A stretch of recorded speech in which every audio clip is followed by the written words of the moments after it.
एक बार था एक छोटा सुंदर सा गांव जहाँ पे थी ढेर सारी हरियाली, सुंदर परिंदे, झरने और खूबसूरत फूल।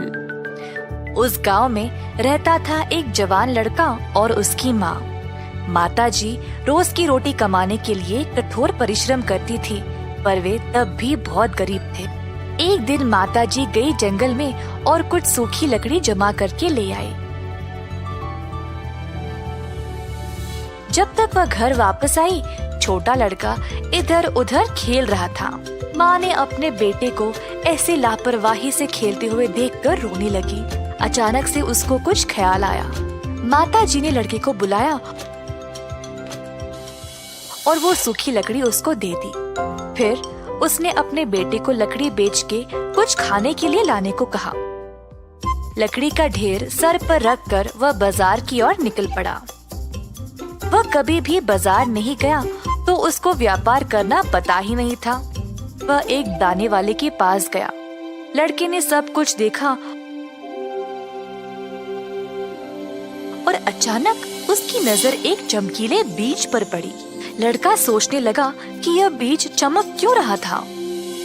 लड़के ने दुकानदार से पूछा, इस लकड़ी के लिए आप मुझे कितना अनाज दोगे? दुकानदार ने उसको सही हिसाब का अनाज का प्रयास किया, पर लड़के की नजर उस चमकीले बीज पे ही चिपकी हुई थी। मुझे अनाज नहीं चाहिए, मुझे वो चमकीला बीज चाहिए। बहुत बहस के बाद लड़का अपने साथ उस चमकीले बीज को ही ले गया। घर वापस आकर उसने बीज माँ को दिखाया। ये देखो माँ, मैंने एक चमकीला जादुई बीज लाया है। माँ हैरान रह गई और बोली, तुमने खाने के लिए ये लाया है? माताजी रोने लगी। तुम इतने मूर्ख कैसे हो सकते हो? तुमने सारी लकड़ी देकर ये एक बेकार बीज ले आए। हम आज क्या खाएंगे? तुम कब समझोगे ये सब? छोटा लड़का रोने लगा और वहाँ से भाग गया। एक सुनसान जगह पर पहुंचा और उस चमकीले बीज को पानी में फेंक दिया। अचानक से बीज खुल गया और एक पेड़ उसमें से उगने लगा। छोटे पेड़ ने लड़के की ओर देखा और कहा, हो लड़के, क्या तुमने मुझे बोया है? हाँ, मैंने ही बोया। पर तुम रो क्यों रहे हो? सब तुम्हारी वजह से। लड़के ने सारी कहानी पेड़ को सुनाया। पेड़ को बुरा लगा और लड़के को एक आम दिया। लड़का बहुत खुश हो गया और घर वापस दौड़ते हुए गया। अपनी माँ को आम दिया और फिर दोनों ने उसको बांट के खाया। अगले दिन फिर से लड़का पेड़ के पास गया आम मांगने के लिए। इस बार भी पेड़ ने एक ही आम दिया। लड़का लालची बन गया और आम मांगने लगा। पेड़ ने कहा, बच्चे, मैं एक जादुई पेड़ तो हूँ, पर मुझ पे एक श्राप है। मैं तुम्हें एक आम से ज्यादा नहीं दे सकता। मैं भी तुम्हारी मदद करना चाहता हूँ, पर नहीं कर सकता। फिर से अगले दिन लड़का पेड़ के पास गया और मांगने के लिए, परंतु पेड़ ने वही जवाब दिया। लड़के ने पूछा, क्या आपके पास और कोई जादुई शक्ति है? नहीं, पर मैं एक काम कर सकता हूँ। मेरे पास कुछ लकड़ी है जो मैं तुम्हें दे सकता हूँ। तुम लकड़ी का इस्तेमाल करके एक अच्छा घर बना सकते हो, पर एक शर्त पर।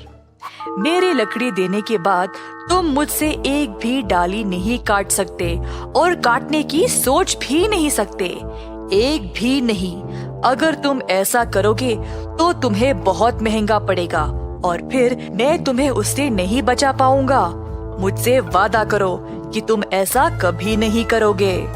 लड़के ने पेड़ को वचन दिया और खुशी से लकड़ी अपने घर ले गया माँ को दिखाने। माँ, मैं एक घर बना सकता हूँ हमारे लिए, बोला लड़का उत्साहित होकर। कई हफ्ते बीत गए और लड़के ने एक अच्छा सा छोटा सा मकान बनाया। लड़के को खुद पर बहुत गर्व था और अचानक से वह लालची बन गया। क्यों ना इस घर को और बड़ा बनाया जाए, फिर कल को इस मकान की कीमत बहुत होगी। मुझे केवल और लकड़ी की जरूरत है, पर मेरे पास तो पैसे है ही नहीं खरीदने के लिए। लड़के ने उस जादुई पेड़ के बारे में सोचा और ये निर्णय लिया कि वह उसी पेड़ को काटकर और लकड़ी जमा करेगा। उस दिन वह धीरे से एक कुल्हाड़ी लेकर पेड़ के पास गया। पेड़ ने लड़के को देखा और कहा, तुम इधर वापस क्यों आए? तुम अपना वचन तोड़ने वाले हो? जी हाँ, मेरे पास अब बड़ी योजनाएं हैं और मैं कोई बेकार श्राप से नहीं डरता। मुझे क्या होगा? मैंने तो कुछ गलत किया ही नहीं। तुम मुसीबत में पड़ चुके हो। तुम्हें याद है मैंने बोला कि तुम मेरी डालियों को काटने का सोच भी नहीं सकते, पर अब देखो तुम्हें बहुत झेलना पड़ेगा। लड़का हंसने लगा और अचानक से उसके शरीर को कुछ होने लगा। उसके पैर जड़ों में बदलने लगे जो जमीन में घुस गए और उसके हाथ लंबे डालियों में बदल गए जिनमें से पत्ते उगने लगे। लड़का जोर से चिल्लाने लगा और अंत में वह उधर खड़ा रहा एक बड़े से पेड़ के रूप में। आम का पेड़ बोला, देखा, मैंने तुम्हें चेतावनी दी थी कि कुछ बहुत बुरा होगा। अब असल में तुमने मेरा श्राप ले लिया है अपनी लालच की वजह से। अब मैं मुक्त हो गया हूँ इस पेड़ की रूप से। आम का पेड़ वापस आदमी में बदल गया और खुशी से वहाँ से चला गया। लालची लड़के को अपनी लालच की सजा भुगतनी पड़ी। इस कहानी से हम ये सीखते हैं कि लालची विचारों को अपने दिमाग से दूर रखें, क्योंकि वे किसी काम के नहीं हैं।